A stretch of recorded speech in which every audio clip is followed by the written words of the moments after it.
Então esses meninos neófitos são introduzidos nas Assembleias de Deus e ocupam os cultos com as congregações cheias para rogarem praga, para destilarem constantes e severas e sérias maldições contra aqueles que buscam remover das Assembleias de Deus essas ervas daninhas que nesses últimos anos têm se apropriado de uma tal forma que me parece, tem a ligeira impressão que está querendo sufocar o trigo. Mas esse joio, em nome de Jesus, não sufocará as sementes que brotaram no jejum, na oração, fruto de um trabalho árduo, penoso, dedicado, zeloso desses grandes servos de Deus.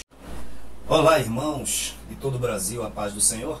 Eu recebi um texto, uma postagem hoje cedo de um pastor amigo, e eu resolvi compartilhar com vocês com alguns comentários. Diz assim: amigo, a paz do Senhor Jesus. Lembrei do nome do pastor presidente da AD em São Cristóvão, Rio de Janeiro, por muitas décadas, Túlio Barros, época em que, na Bahia, era o pastor Rodrigo Santana. Depois o Demerval Lopes Cerqueira. Em Curitiba, José Pimentel de Carvalho. Em Belo Horizonte, Anselmo Silvestre. Em São Luís, Estevão Ângelo. Em Belém, o português Firmino da Anunciação Gouveia. Em Manaus, Alcebiades Pereira Vasconcelos. Em Natal, João Batista. Em Alagoas, Manuel Pereira. Em João Pessoa, Antônio dos Santos. No Belenzinho, Cícero Canuto de Lima. E depois, José Wellington Bezerra da Costa. Esse atual desastre. A explicação é minha. Na Madureira, sede Rio de Janeiro, Paulo Leivas Macalão. Grifem este nome. E depois, Orosmã Dogoberto e em seguida Manuel Ferreira, dentre outros. Tive o privilégio de conhecer esses homens, nenhum deles com o perfil desastroso deste tirano de Recife, e sempre nos recebiam, se referindo ao Recife, a Pernambuco, como uma igreja modelo, liderada por homens de conhecido valor e vida com Deus. O círculo de oração era o que se falava. O espiritual estava acima de construções, conquistas materiais. Os batismos com o Espírito Santo eram a tônica, a nossa marca, o mover de Deus, as conversões de almas. Assim era nos fins dos anos 70, nas décadas de 80 e 90, até o surgimento desse embuste, o perverso Trailton. Diz aqui a postagem. Esse nome é muito tocante. O Paulo Leiva Macalão, pastor do Madureira, da Madureira, tem para mais de 450 composições e inserções de hinos da harpa cristã. Dentre os quais, esse aqui. Escutem, que maravilha. Quem não conhece esse hino? Quando angelical trombeta neste mundo estrugir, o meu nome ouvirei Jesus chamar, pois eu creio na promessa de que Deus a vai cumprir. Então eu resolvi, irmãos e amigos, compartilhar esse momento com um pouco da biografia desse grande servo de Deus, Paulo Leivas Macalão, Santana do Livramento, 17 de setembro de 1903.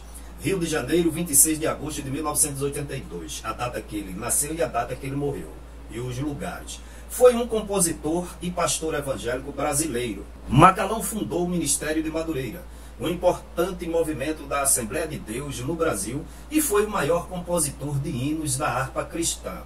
Nascido em Santana do Livramento, Macalão migrou cedo para a cidade do Rio de Janeiro com sua família. Tornou-se evangélico aos 18 anos, estabeleceu amizade com o pastor sueco Gunnar Wingren, pioneiro da Assembleia de Deus no Brasil. E foi consagrado por Wingren, olha que maravilha, e pelo também sueco Levi Petrus, ao cargo de pastor em 17 de agosto de 1930. Paulo Leivas Macalão construiu a primeira igreja da Assembleia de Deus no sudeste do Brasil, no bairro carioca de Bangu, em 12 de agosto de 1933. transferiu a sede da igreja para Madureira em 1939, no que seria a origem do Ministério de Madureira, o segundo maior ramo das Assembleias de Deus no Brasil. Em seu ministério, Macalão foi marcado pelo ímpeto de erigir novos templos em todas as regiões da cidade do Rio de Janeiro, no interior do estado e em outros estados do país. Macalão participou também da transmissão do primeiro programa de rádio do evangelismo brasileiro, Voz das Assembleias de Deus. Quanta saudade! Em 1955. Apesar de eu não sei nem se cheguei a assistir, mas só essa frase, Voz das Assembleias de Deus, nos dá uma grande nostalgia. E fundou o jornal O Semeador. Ele foi conselheiro da Sociedade Bíblica do Brasil e da Casa Publicadora das Assembleias de Deus. Ele notabilizou-se também por ser o autor do maior número de hinos da harpa cristã. Macalão adaptou muitos hinos da igreja nórdica, trazidos aos brasileiros pelo pastor Samuel Nistron. Também traduziu vários hinos italianos do inário Salmi ed Inni Spirituali, da Congregação Cristã do Brasil, e adicionou-os na harpa cristã. Por essa razão, ele também é conhecido pelas iniciais que subscrevem seus hinos na harpa PLM. Apreciador e estudioso de música, Macalão era violinista. Paulo Leivas Macalão casou-se com Zélia Brito Macalão a 17 de janeiro de 1934. Teve como filho único Paulo Brito Leivas Macalão e faleceu em 26 de agosto de 1982. E dos 640 hinos da harpa cristã, ele criou 469 hinos. Irmãos, por que eu resolvi ler aqui a biografia do pastor Paulo Leivas Macalão? Tocado para pesquisar um pouquinho sobre ele pela postagem que o nosso pastor me mandou. Porque hoje nas Assembleias de Deus aqui em Recife, as pessoas mais novas não têm conhecimento dos fundamentos da criação da história da Assembleia de Deus no Brasil e, portanto, aqui em Pernambuco também. Estão embriagadas, estão entorpecidas por uma administração que há 23 anos está desconstruindo tudo que esses homens, essa galeria construiu. E está introduzindo no ministério meninos neófitos, sem experiência com Deus, sem experiência material, sem vivência, sem nem um pouco de trato com as pessoas. São meninos de calças curtas que ocupam os púlpitos da igreja para falar a uma grande congregação, para dizer aquilo que agrada ao seu gestor presidente Ailton José Alves. São meninos de calças curtas, sem nenhuma experiência com Deus, sem nenhuma vivência material, sem nenhum conhecimento, vamos dizer assim, completo da historicidade das Assembleias de Deus e a vivência que só chega essas experiências com a idade. Então esses meninos neófitos são introduzidos nas Assembleias de Deus e ocupam os cultos com as congregações cheias para rogarem praga, para destilarem constantes e severas e sérias maldições contra aqueles que buscam remover das Assembleias de Deus essas ervas daninhas que nesses últimos anos têm se apropriado de uma tal forma que me parece, tem a ligeira impressão que está querendo sufocar o trigo. Mas esse joio, em nome de Jesus, não sufocará as sementes que brotaram no jejum, na oração, fruto de um trabalho árduo, penoso, dedicado, zeloso desses grandes servos de Deus. Portanto, gestores, pregadores, meninos, inexperientes, inconsequentes, que vocês têm, os quais têm assumido os púlpitos da Igreja Evangélica Assembleia de Deus,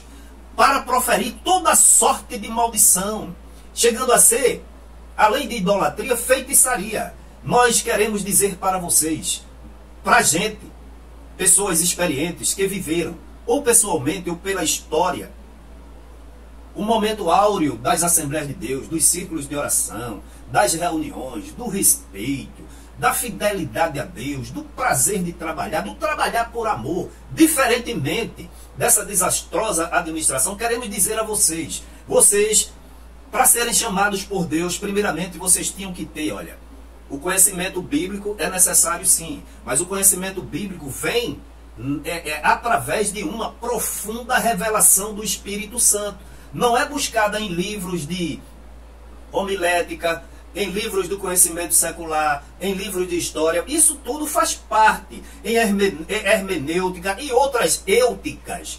Esse conhecimento que a igreja precisa é buscado numa vida de sofrimento, de provações, que faz o crente e o futuro obreiro mergulhar na presença de Deus e buscar a revelação do Espírito Santo. Coisa que vocês não têm.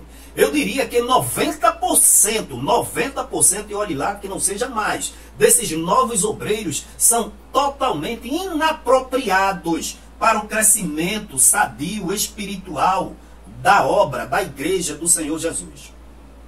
Nós, os mais antigos, conhecemos essas verdades, mas os mais novos correm um grande perigo de serem educados, de serem doutrinados por essas doutrinas, esses sermões que de Deus não tem nada. Então vocês são meras latas vazias que faz o povo gritar, mas isso é tanto que é prova, porque os sinais que confirmam desapareceram por completo dos cultos da Igreja Evangélica Assembleia de Deus.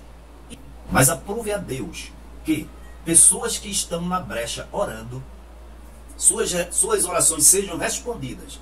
E assim como nascerá o sol amanhã, eu creio que essa nuvem negra se dissipará e passará, e o sol voltará a brilhar nesta igreja, e ela começará a dar frutos, não para a glória de Ailton José Alves, não para a glória de Judite como hoje, mas única e exclusivamente para a glória do Deus Criador dos céus e da terra. Que Deus em Cristo vos abençoe, fiquem com Deus e tenham um ótimo dia na presença do Senhor Jesus.